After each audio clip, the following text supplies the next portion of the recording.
জঙ্গিপুরে কবি জয় গোস্বামীকে বিশেষ সম্মাননা ও সম্বর্ধনা। বাংলার সাহিত্য জগতের উজ্জ্বল নাম কবি ও সাহিত্যিক জয় গোস্বামী। তাকে ঘিরে শনিবার বিকেল 4টায় মুর্শিদাবাদ জেলার জঙ্গিপুরের মঙ্গলজন নূর পরিবার ভবনে আয়োজন করা হয় বিশেষ সম্মাননা ও সম্বর্ধনা অনুষ্ঠান। সাহিত্য ও সংস্কৃতি প্রেমী জঙ্গিপুরের সাংসদ খলিলুর রহমানের অনুপ্রেরণা ও পৃষ্ঠপোষকতায় আয়োজিত এই অনুষ্ঠানের সূচনা হয় প্রদীপ প্রজ্বলন, কবিতা পাঠ, আবৃত্তি ও নৃত্যের মধ্যে দিয়ে।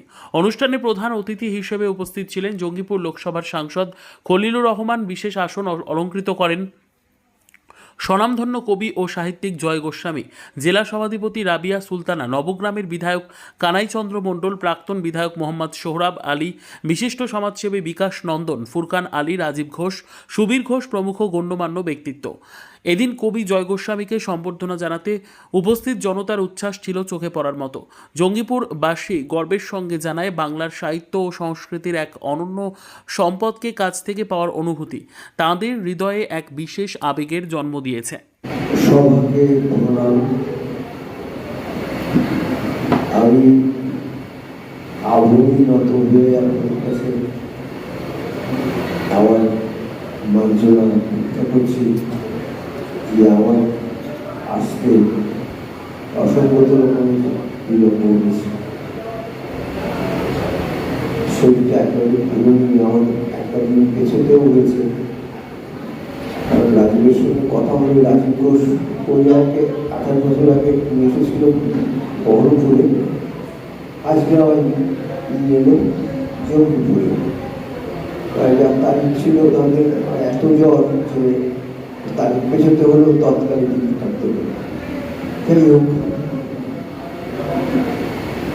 যার কাছে আমি এসেছি তাকে বলি যে এখানে যারা আমাদের পরপর দুবার কোভিড হয়ে যাওয়ার পর আমার শ্রবণ যন্ত্র একটু বিকল হয়েছে, সকলের নাম আমি শুনতে পারি।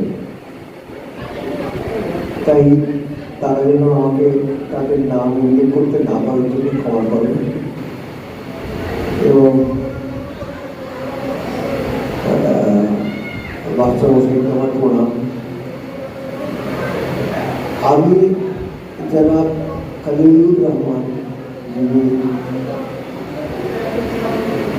সাংসদ হিসেবে সারা ভারতবর্ষে যা করেছেন, তার যে একটা অন্য ধারা আছে যে সম্পর্কে রাজীব ঘোষ বললেন। রাজীব ঘোষ আজ থেকে 18 বছর আগে আমাকে এখানে এসেছিলেন প্রথম। আজকে আবার জঙ্গিপুরে এখানে প্রথম এলাম। যে এরা এই যারা খলিলুর রহমান, তিনি কেবল এক পুরুষের যে শিক্ষাকর্মী, সমাজসেবী, মানব কল্যাণমূলক কাজে অগ্রণী তা নয়। এর পিতা প্রয়াত নূর মোহাম্মদ, তার নামেও সেই নূর মোহাম্মদ সাহেবের নামে একটি মহাবিদ্যালয় আছে, স্থাপিত হয়েছে। বিভিন্ন সময়ে দুর্গত মানুষ এই জনাব খলিলুর রহমানের কাছে এসে তার আশ্রয় পেয়েছেন। তিনি তাদের কাছে একটা খুব বড় বট গাছের মতো কথা আমি জানি। আমাকে আজকে রাজীব ঘোষ বলেছিলেন যে আপনি সম্প্রীতি বিষয়ে কিছু বলবেন। জয়লা তার সম্প্রীতি বিষয়ে বলা দরকার। এবং আমি যে খলিলুর রহমান সাহেবের সামনে,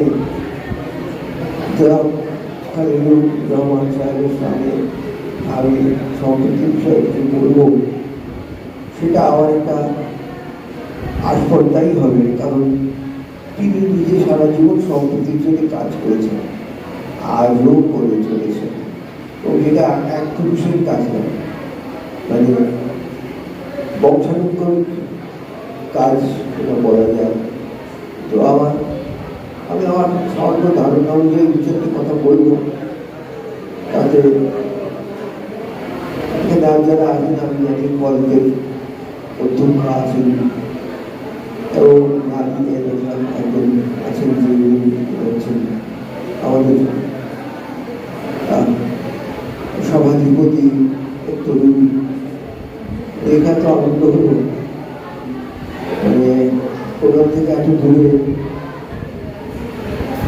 একজন সভাধিপতি তিনি এত কলেজ স্টুডেন্ট তো একটি মেয়ে আছে ওখানে বলা উচিত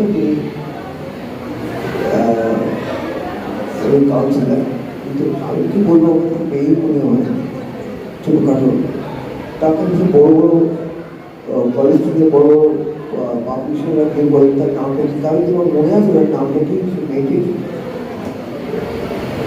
সে তাকে গিয়ে জিজ্ঞেস করে বলে করে দেবে, হ্যাঁ বয়স্ক বয়স্ক পাবলিশাররা তার কি বলে একটু বলবি আমরা বই মেলা করছি এখানে কলেজ স্কোয়ারে, তুমি এটাকে তৈরি দিতে বলবো। হ্যাঁ আমার কিন্তু বড় গর্ব হয়, বড় গর্ব হয়। কিন্তু এখানেও যে আমি কয়েকজন নারীর নাম শুনলাম, তারা বড় সমাজের পরিচালনামূলক জায়গায় আছেন। এটা আজ থেকে ধরুন ৬২ বছর আগে ৬৩ সালে ১৯৬৩ সালে ক্লাস 6-এ পড়ি, তখন সেটা ভাবতেই পারা যেত না। আমরা রানাঘাট শহরে থাকতাম, তখন সেটা ভাবতেই পারা যেত। এটা হাতে কোনো কয়েকজন ছিলেন। তা এখন কিন্তু এটা ঘরে ঘরে মানে এখন নানা জায়গায় ছড়িয়ে গেছে। আমাকে রাজীব বলেছেন সম্পত্তির বিষয়ে বলার জন্য। আমি আমার বাল্য স্মৃতি থেকে একটুখানি বলি।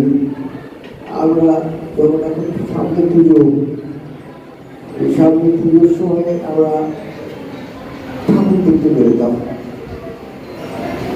আমরা ঠাকুর দেখতে আমি আমার ভাই বা আমাদের পাশে বাড়িতে যারা থাকতো তারা পাড়ার বন্ধুরা, তারা ধর্মে হিন্দু। তা আমাদের সঙ্গে একই সঙ্গে পড়তো। আমাদের রানাঘাট শহরের পশ্চিমে একটি সরু নদী বয়ে যাচ্ছে, তারা চলবি। সেই সুরটি পেরিয়ে গেলেই পরপর গ্রাম, চক্রেষ্টপুর, সন্ন্যাসী বাগান, আইসতলা, এরকম সব গ্রামের সেসব অনেক জায়গাতে কৃষক পরিবাররা থাকে। ও কৃষক পরিবারের সকলেই কিন্তু মুসলিম ধর্মাবলম্বী। তাদের ছেলেরা আমাদের সঙ্গে পড়তো, তাদের বাড়ি থেকে ছেলেরা এসে পড়তো। আজগরানি মন্ডল, আবুল শেখ, তারা আমাদের সঙ্গে পড়তো। এবং তারপর যখন ঠাকুর দেখতে পেতাম আমরা, তারা আমাদের সঙ্গে ঠাকুর দেখতে পেত। রানাঘাট কতটুকুই বা শহর, কিন্তু তাও ১৯-২০টা পুজো হতো। তারপর বাড়ির পুজো, তারপরে আমাদের মধ্যে প্রতিযোগিতা চলতো বোনা কে কটা দেখি, কে কটা ঠাকুর দেখি।